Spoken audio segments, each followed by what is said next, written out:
Imagine an ordinary morning. The house is still quiet. The kitchen is softly lit. You pour yourself some tea or water, take out the small pill the doctor once prescribed, and calmly take it. You've been doing this for years and don't even think twice because you've been told it's for your blood pressure. You need to take it every day. It will protect your heart, and you believe it because the doctor won't advise anything bad. But over 40 years of medical practice, I've seen something very interesting and frankly alarming. So alarming.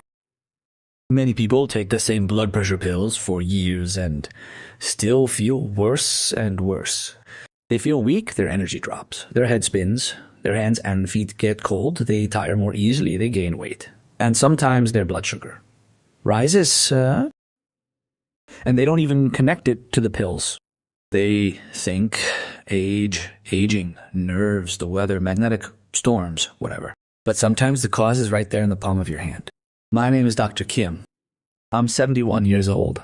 I was born in Korea, studied medicine in Seoul, and have been working with older adults for over 40 years. And today I want to calmly, without intimidation or grandiloquence, tell you something very important. Some blood pressure pills, considered essential for decades, are no longer considered the best choice for many people, especially after 60. And I'll explain why. When I first started working as a doctor, almost all people with high blood pressure were prescribed the same group of medications. They slowed the pulse, lowered blood pressure, and were considered very good. And millions of people began taking them. But medicine does not stand still.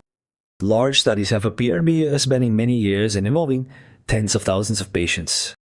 And the results were very unexpected.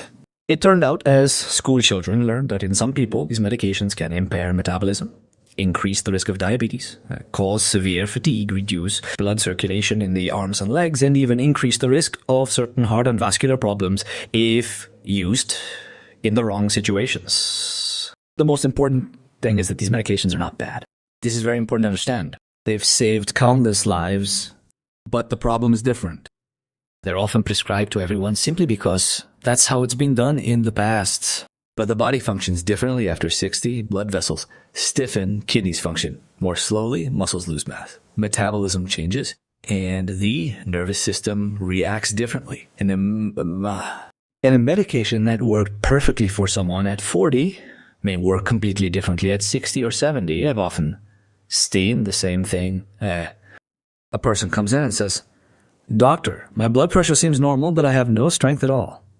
"Doctor, I want to sleep all the time." "Doctor, it's cold, my hands are ice cold." "Doctor, I can't walk for long, my legs are like cotton wool." "Doctor, I've started gaining weight." "Doctor, my memory has gotten worse." We start to figure it out, look at the tests, the medications. And very often it turns out that the problem is not age, but a combination of drugs, or that the medicine simply does not suit the person anymore. Remember one very important thought. The goal of blood pressure treatment is not just to make pretty numbers.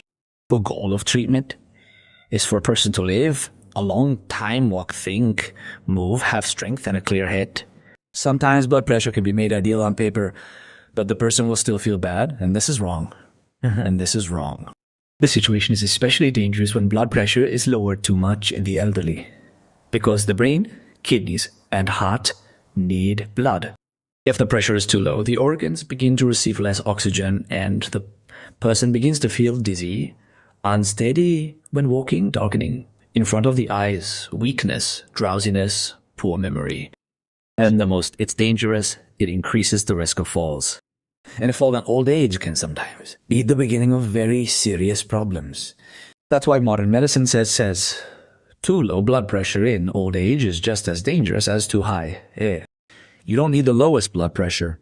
You need safe blood pressure. I'll tell you something very important. Never stop taking blood pressure pills on your own. It's very dangerous.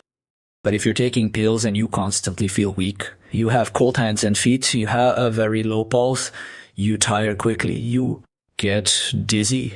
When you stand up, you feel worse than before, then you shouldn't tolerate it and don't think it's age. You need to talk to your doctor and reconsider your treatment. Sometimes it's enough to change the dose, sometimes. Change the time of administration, sometimes. Replace the drug with a more modern one. Sometimes add another drug and reduce the old one. Medicine today is completely different than it was 20 years ago. And most importantly, the treatment should be right for you, not for a neighbor, not for a friend, or for someone from the internet. I always tell my patients one simple phrase: don't treat blood pressure, treat the person. Because two people with the same blood pressure can feel completely different, and completely different medications may be appropriate for them. And remember one more thing. The most important blood pressure medications aren't pills. It's walking, getting enough sleep, eating less salt, calming your nerves, maintaining a healthy weight, strong legs, and moving every day. I've seen people lower their blood pressure by 10, 15, sometimes even 20 units simply by walking 30 minutes a day. Not everyone can do this without pills. But with a healthy lifestyle, pills work much better and in smaller doses. And finally, I want to tell you the most important thing. Don't be afraid of pills. But don't think that pills are the only solution. Yes. Listen to your body. Pay attention to weakness, dizziness, fatigue, cold hands and feet, and a low pulse. Sometimes the body quietly tells us that our treatment needs to be reconsidered. Take care of your heart, take care of your blood vessels, take care of your legs, take care of your brain. Because a long life isn't just about years. It's about years when you can walk, think, talk, laugh, and live independently. I really want you to live just like that. Stay healthy, take care of yourself, and if you found this information helpful, subscribe to the channel.